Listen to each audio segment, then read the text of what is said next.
comicbooks.com reported basically some of the information about what could have been and why they want the kiss in short. So this article is by J.K. Schmidt, and it's titled Star Wars, The Rise of Skywalker editor teases that Reylo's scene was almost very different. So we'll get into that.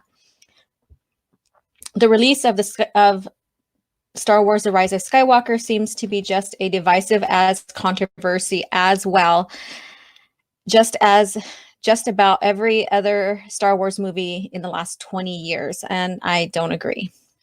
In fact, I don't think that the prequel trilogy was controversy at all. But now fans are ignited over the last rumor about supposed J.J. Abrams' cut of the film, indicating that the director has completed a version of The Rise of Skywalker that's different from what's screening in the theaters. And I have my own opinion about that, and you will see it coming in a future video about what I feel and think about this whole scenario of JJ versus Disney Lucasfilm and the final version of Rise of Skywalker. All of this seems to stem from the different comments being taken from editor Mary Ann Brandon, who just revealed new details about the context of the film's famous Reylo scene. So let's go ahead and scroll down and take a look at this. As people who have seen the movie already are likely to know, one of the most talked about scenes occur at the end of the film when Ben Solo rejects his destiny as Kylo Ren. So rejects his destiny. Was he really destined to be Kylo? And isn't destiny something you set for yourself? And so rejecting something and moving on, is that still rejecting your destiny? I don't know. I would say your destiny is whatever you make of yourself, right? And assists Rey in taking the Emperor. He gets knocked aside while Rey finishes the job. Though the act of stopping Palpatine seemingly kills her, Ben uses the last of his life force to revive her, and the two share a kiss before he dies in Rey's arms.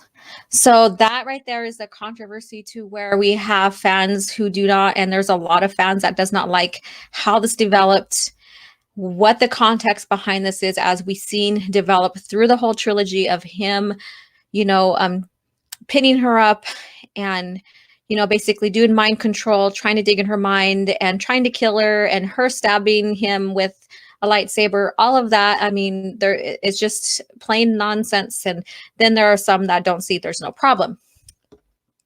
Many fans noticed that it looked like dialogue was cut out of the scene, and that some editing tricks were used to streamline the pace of the clip. And from what I hear, the rush of the Rise of Skywalker and the pace was very off, and it seemed like you had to watch it a couple of times just to have it slow down to comprehend everything that was going on, because there was no breathing marks, there was no pauses like you see in George's original trilogy and in his PT, where you have a moment of reflection. It just kept going and going and going and going. All right, and Brandon seemingly confirms how it all came together in the editing room. So we're getting this clips from the editor. All right. I always said the movie will tell us whether they should kiss or not. We will know by the time we get to the end of the process if it should happen. And I felt it should. Okay. So she feels that this kiss was necessary. And director J.J. Abrams agreed with her. All right. Okay. So it makes sense. So going back into the Reddit controversy, it was divulged that he didn't have a say, but then this happened. So maybe this is the little small or some of it that stayed, it remained, I don't know. And other people who saw the film agreed, Brandon told HuffPost. Based on the performance of the actors, especially that of Adam Driver, who is shown smiling on scene for the first time in an entire sequel trilogy. And so even though Abrams filmed a few different versions, including some without the kiss, the filmmakers agreed that the scene worked for the finished product. Okay, so this is coming more into light.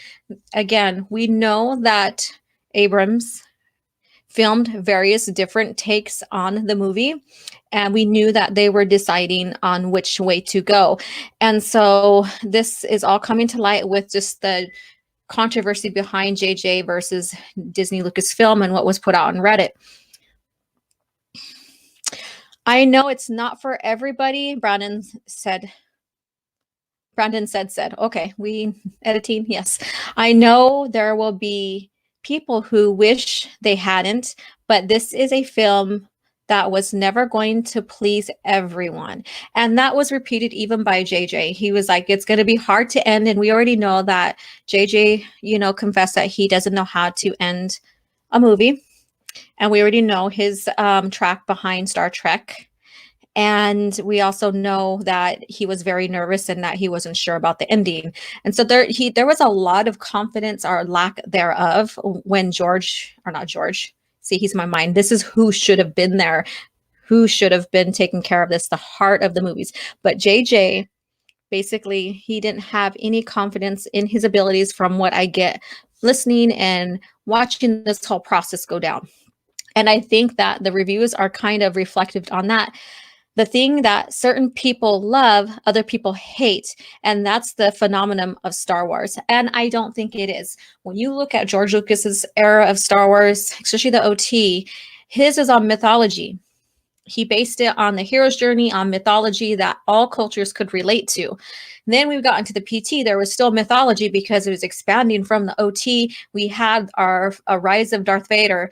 And so we had that overall story continuity, coherent arc that went into the OT. Now we have the sequel trilogy or the Disney trilogy that has no coherent story, that basically cracks, or more than cracks, the foundation of Star Wars. Basically, it demolishes the foundation of Star Wars as we know it. And so this right here too is proof that there was no confidence in JJ or anybody else to produce a movie that was coherent to the foundation, because they all wanted something differently.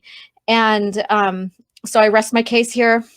What could have been was no kiss, maybe. Is that what they're alluding to? But because of JJ and his editor, there's a kiss. So thank you so much, JJ, for such a wonderful scene. All right, so what do you guys think about this? Leave it in the comments below.